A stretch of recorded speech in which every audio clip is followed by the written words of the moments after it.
The annual Richardson family Thanksgiving was in full swing at my aunt's sprawling estate. The air was thick with the scent of turkey and pretension as the successful adults gathered around the main dining table, while I was once again relegated to the kitchen with the children. At 32, I was apparently still not worthy of the adult table. Never mind that I owned the building where half of them worked. "Alexandra, dear," Aunt Margaret called out, her voice dripping with false sweetness, "be a good girl and help the children with their plates before joining them in the kitchen." I smiled, adjusting my Cartier watch worth more than her monthly mortgage payment. "Of course, Aunt Margaret." My cousin Thomas snickered from his privileged spot at the main table. "Still playing waitress, Alex? Some things never change." If he only knew that his law firm paid rent to one of my holding companies, he might have been less amused. My phone buzzed quietly, a message from my property management firm. "Rent increases approved for Richardson Law Group's lease. Implementation next month. Proceed," I typed back. "And schedule a building inspection. I'm suddenly concerned about their office space." Now, Uncle Philip chimed in from the head of the table, "someone has to look after the little ones. And since Alexandra hasn't managed to establish a real career." The irony almost made me laugh. Uncle Philip's successful consulting firm occupied 3 floors of my building, though the lease was through one of my shell companies. He had no idea that his monthly rent payments went straight to his unsuccessful niece. "Speaking of careers," Aunt Margaret continued, "Thomas just made senior partner. And Rebecca's medical practice is thriving in their new office space." Ah yes, Rebecca's medical practice, another tenant in my building. The space she'd gotten at such a bargain because the mysterious owner had offered preferential rates. They only knew. My phone buzzed again. "My real estate director. Richardson Consulting's lease up for renewal. Want to proceed with the 40% increase." "Hold that thought," I replied. "I have a better idea." "Alexandra," Uncle Philip called out, "before you go to the children's table, why don't you tell everyone what you've been up to? Still doing that little real estate thing?"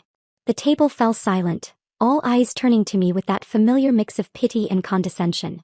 "Something like that," I replied, reaching for my briefcase. "Actually, I've been meaning to discuss some business matters with all of you." Thomas laughed. "Business matters? What would you know about business?" I pulled out a stack of documents, taking my time arranging them. "Well, for starters, I know quite a bit about commercial real estate, particularly the Richardson building downtown." Uncle Philip's fork clattered against his plate. "What about it?" "It's interesting you should ask," I said, sliding the first document across the table. "I've been reviewing some lease agreements." The pristine white tablecloth now held a spread of documents that were far more interesting than Aunt Margaret's turkey. Property deeds, lease agreements, and rental contracts, all bearing my signature as owner. This can't be right," Thomas stuttered, his law partner expertise failing him as he read through the papers. "The Richardson building is owned by Summit Properties Group." "Summit Properties Group," I confirmed, "which is owned by Apex Holdings, which is owned by—" I paused for effect. "Me." The silence around the table was absolute. Even the children in the kitchen had stopped their chatter, sensing the shift in atmosphere.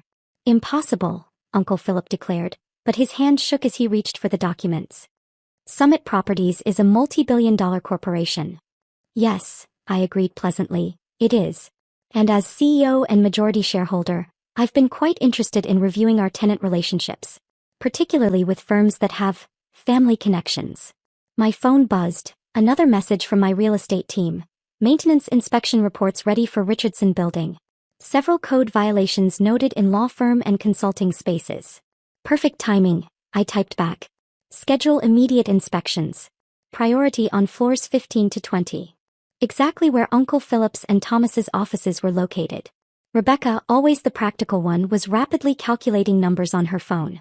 "The monthly rent for my medical practice goes directly to my holding company," I finished for her. "Along with the rent from Thomas's law firm, Uncle Philip's consulting company, and every other tenant in the building. Though I must say, some of these leases seem suspiciously under market value." Thomas's face reddened. "We negotiated those rates fairly." "With Summit's representatives, yes," I agreed. "But as owner, I never approved the special discounts you all seem to enjoy. An oversight I plan to correct immediately." My phone lit up with another message. "Legal department. Lease review complete. Multiple violations found in Richardson tenants' contracts. Send formal notices," I replied. "Effective immediately." Aunt Margaret found her voice. But you're supposed to be." "Supposed to be what?" I asked softly. "Failure. Unworthy of the adult table? Someone to pity and dismiss. I gestured to the documents. Tell me, Aunt Margaret, how much of your charity fundraising budget depends on donations from companies housed in my building? She paled visibly. The answer we both knew was most of it. This is absurd, Uncle Philip blustered. You expect us to believe you own the most prestigious office building downtown? Believe what you like, I said, pulling out my phone. Though you might want to check your email. The building management should be sending out notices about upcoming rent adjustments and mandatory inspections. As if on cue, phones around the table began buzzing. The color drained from faces as they read the messages. 40% increase? Thomas choked. This is extortion. This is business, I corrected. Unless you'd prefer to relocate? Though I should mention I also own the Miller Building on 5th and the Riverside Towers complex. Amazing how many little real estate things one can acquire while sitting at the children's table. Rebecca was still calculating. The security deposit alone will be reassessed, I confirmed. Along with all those maintenance requests you've been submitting.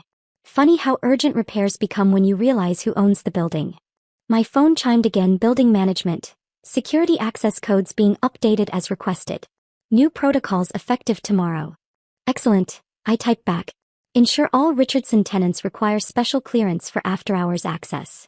Looking up at the stunned faces around the table, I continued. Oh, and you'll all need new security passes. The old ones won't work after midnight. Building safety protocols, you understand. You can't do this, Uncle Philip protested. Our leases are subject to owner review, I finished. Section 12, paragraph 3. Though I'm sure Thomas can explain the legal details. He's such a successful lawyer after all.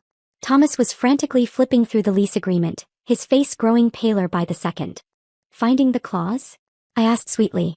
It's right after the section about owners' rights to conduct surprise inspections. Speaking of which, how's that unauthorized office renovation coming along, cousin? He dropped the papers like they were on fire. My phone buzzed with another update. Maintenance. Code violations documented in Richardson Consulting's recent renovations. Immediate action required. Schedule emergency inspection, I replied. Tomorrow morning should be interesting. Alexandra, Aunt Margaret tried again, her voice honeyed. Surely we can discuss this like family. Family. I raised an eyebrow. Was it family when you banished me to the children's table?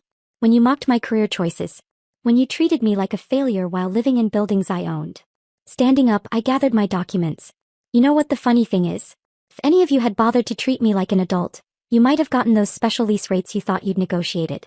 Amazing how property owners appreciate respectful tenants. What do you want? Uncle Philip asked, defeat creeping into his voice. Want? I laughed. I have everything I want. A successful company, a thriving real estate empire, and the delicious opportunity to show my family exactly who they've been dismissing all these years. My phone lit up with the day's schedule for tomorrow. 9 a.m. Richardson Building Code inspections. 11 a.m. Lease review meetings. 2 p.m. Security protocol updates. 4 p.m. Tenant compliance review. Perfect, I thought. Nothing like a full day of landlord duties to remind people of their place. One last thing, I said, pausing at the dining room door. About the children's table. I smiled. I've decided to donate it, along with this entire dining set, to charity. Consider it my contribution to Aunt Margaret's fundraising efforts. Though you might want to find new donors for next year's gala. Your usual supporters might be a bit preoccupied with their new lease terms. The silence behind me was broken only by the sound of shattered illusions and the quiet sobs of realized consequences. Oh, and Uncle Philip? I called over my shoulder. The building's heating system is being upgraded next week. Your floors will be first right in time for the coldest week of the year. Don't worry, it's only scheduled to take a month or two. As I walked to my car, a Bentley parked conspicuously in front of Aunt Margaret's house, I heard the chaos erupting behind me. Phones ringing, voices raising, careers crumbling. My phone buzzed one final time. Building security. New access protocols in place. Richardson tenants status updated to restricted access. Sometimes the best revenge isn't just proving your success. It's showing exactly how much power you've had all along. Welcome to my building family. Don't forget to check in with security. After all, children aren't allowed in the building without adult supervision. And as of tomorrow, none of you qualify as adults in my property. Funny how a simple change of tables can shift the whole power dynamic. See you at next year's Thanksgiving. I'll be sure to reserve the children's table. For all of you.